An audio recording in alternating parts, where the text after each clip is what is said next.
Hello, everyone. So, I just got done watching the new Pixar film Luca, and this movie, I just want to start off and say it had very, very weird marketing, or should I say lack thereof. So, when I went to go watch this movie, I was a little scared because it seemed like Disney didn't have faith in this movie at all.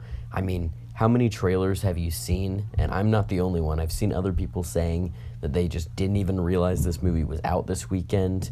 And again, if Disney doesn't have any faith in it, why should I? But it is safe to say it did overgo my expectations. My expectations were extremely low, and I think it did a pretty solid job. But anyway, let's just get straight into this review.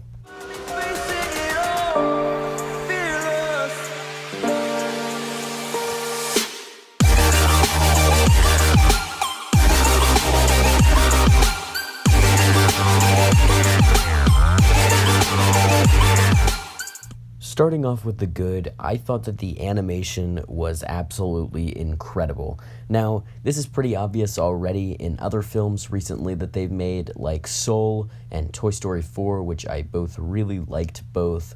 Specifically, the latter I thought was absolutely incredible and one of the best sort of continuations of an older franchise. I did very much enjoy Soul. You guys will most likely get my Pixar ranking tomorrow. That being Saturday, June 19th. But anyway, I think that even other movies that have come out recently that I don't like as much, like Onward, they still had absolutely incredible animation, and the way that they've just been able to stay consistent with their animation while still having different types of animation sometimes just is so fascinating to me, and it's why Pixar is one of the best studios in the business. I also thought that the characters and the voice acting, the actors playing them, Jacob Tremblay as Luca and Jack Dylan-Grazer as Alberto, were both very, very great in their roles. I thought they did a great job sort of portraying the childlike innocence of the characters, specifically Jacob Tremblay as Luca, who really hasn't been exposed to the outside world like Alberto has. I also thought that the movie had such an interesting premise to it, with them coming out of the water, and it's very much a fish out of water story for Luca, and the way Alberto is sort of a guide to him really, really worked. And even though it wasn't live action, they had such good chemistry, and you could feel their friendship, and when they were angry at each other, it was upsetting, and I just thought that the writers and the actors managed to do that very, very well. Into the bad, sometimes I sort of lost interest in the movie. I do think that the movie is a perfect length, but sometimes it just sort of, I got kind of lost, not confused, but more of maybe a joke happened that I just didn't think was funny or something like that. I just sort of lost interest in the movie at certain points. I also think this movie is not up to Pixar standards. Like I said earlier, I have been praising it, but I think that this movie would be a higher grade Disney animated film or DreamWorks film. But in terms of Pixar, who have made such movies like Incredibles, Monsters, Inc., Up, and the Toy Story entire franchise, it's a little disappointing to that standard. And it also sort of felt devoid of much super special about the movie.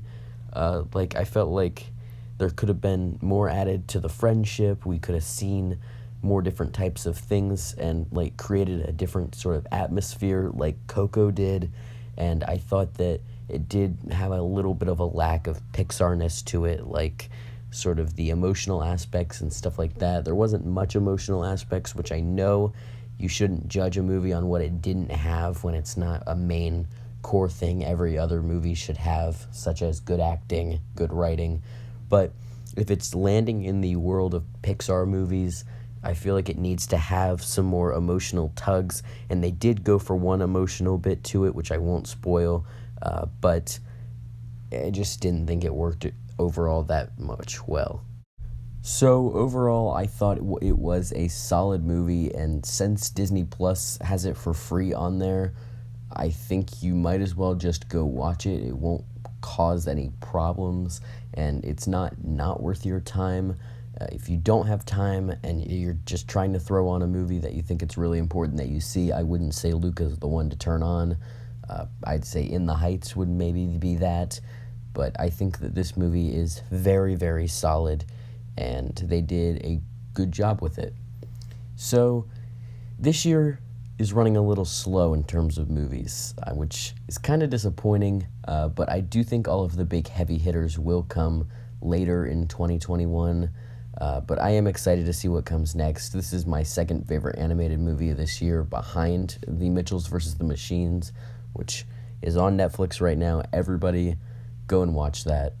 In terms of some upcoming videos that I have planned, I just wrapped up Breaking Bad Season 4, and I'm thinking of doing a special little video sort of called I Watched Breaking Bad for the First Time, since I'm about to finish Season 5.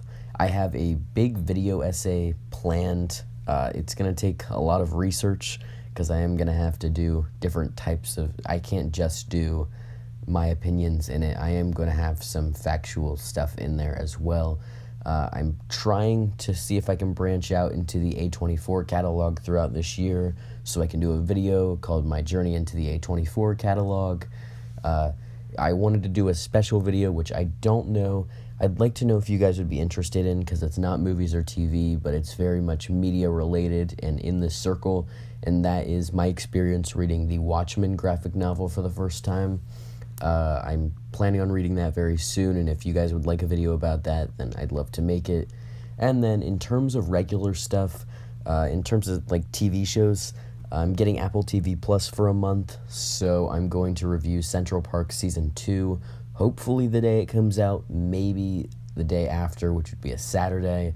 F9 comes out next week, but I really don't have much interest in the franchise, plus I'd have to rent half of them, so I'll probably...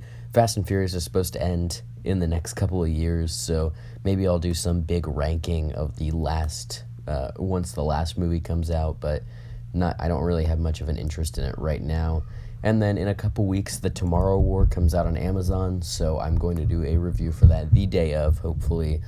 But yeah, there's a lot of stuff coming, everyone, so I'm very excited to see how it all goes and see if this year hopefully gets better in media, because I haven't given a single 5 out of 5 this year, which is kind of disappointing. I didn't give any last year either, but the only two movies I really thought truly deserved a 5 out of 5 potentially were Minari and Sound of Metal.